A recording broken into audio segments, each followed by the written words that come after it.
Beyond that, the 2017 Honda Civic Hatchback will be, quite clearly, a hatchback. Its name is particularly fitting. Honda last offered a hatchback version of the compact Civic in the US in 2003, when the sporty Civic Si variant was available only as a two-door wedge, albeit one that was imported from Europe and had little in common with contemporary U.S. market Civic sedans and coupes.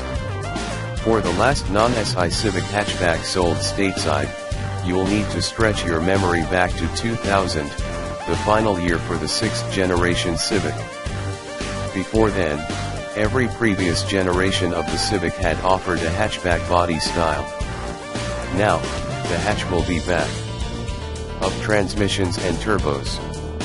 Based on the 10th generation Civic, which has been out in 4-door sedan form since last fall, and as a 2-door coupe since this spring, the new Civic Hatchback will land on US soil with a 4-door body and a sportier bent. We mean land literally, too. The Civic Hatch will be built in Swindon, UK, and exported to the United States. It won't quite be an SI, and neither will it be a flame-spitting Type R. Both models are under development with more power, tauter handling, and other performance enhancements.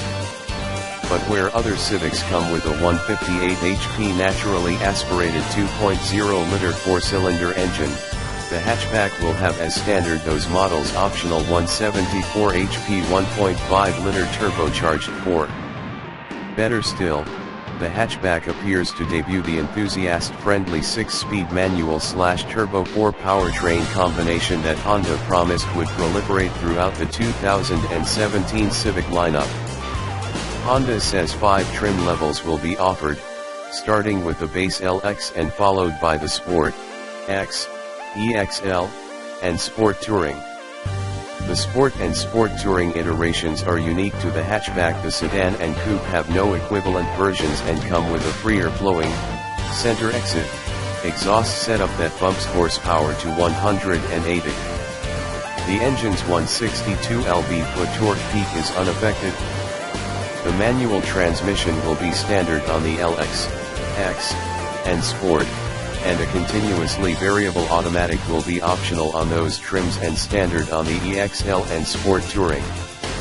Intersect the special exhaust with the manual transmission option, and you get the Civic Sport Hatchback, making it the one to buy if you're looking for the peppiest non-SI Civic. On looks and hatches. The latest Civic sedan's look has really grown on us in the year since it debuted. The design is expressive and angular, and the car's streamlined shape is particularly appealing. We think the 2-door coupe is even better looking, and if you're sensing a trend here, the hatch improves both cars' styling. It may not be much of a surprise given how closely it resembles the Civic Hatchback concept car, but the Civic Hatch is quite attractive, with an overtly sporty design featuring gaping faux intakes and vents in both bumpers, a tight and fast roofline, and a neat spoiler integrated between the C-shaped tail lights.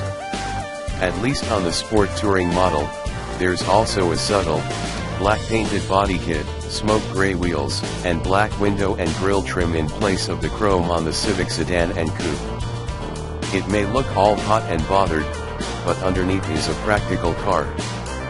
Honda claims it will offer the largest cargo carrying capacity in the competitive set. Final EPA fuel economy ratings are forthcoming, but Honda estimates the CVT-equipped hatch will achieve 31 mpg in the city and 40 mpg on the highway. No estimates were given for the manual transmission, but we anticipate they'll be slightly lower.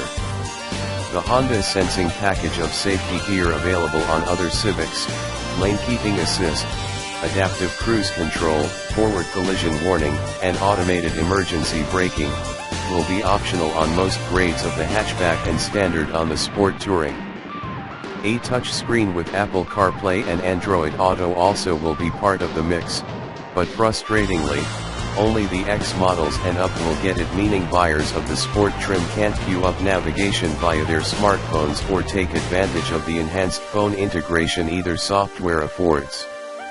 We've fiddled with the base infotainment setup in a 2.0-liter Civic Coupe and found it works well. It has, for example, Actual knobs for volume and tuning, rather than touch-sensitive sliders as on the touch screen, but it'd be nice if all versions could be had with the touch screen and its attendant Apple and Google phone integration features.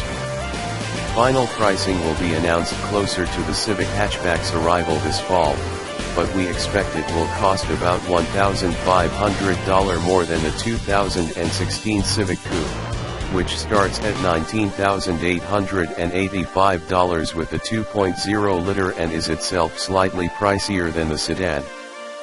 Honda says that there will be sportier versions of the hatch, namely the SI and the Type R, both of which arrive later in the 2017 model year, but don't write off the regular Civics. They're fun to drive, and the turbocharged versions are surprisingly quick. A CVT-equipped Civic Coupe hit 60 miles per hour in just 6.6 seconds in our recent test.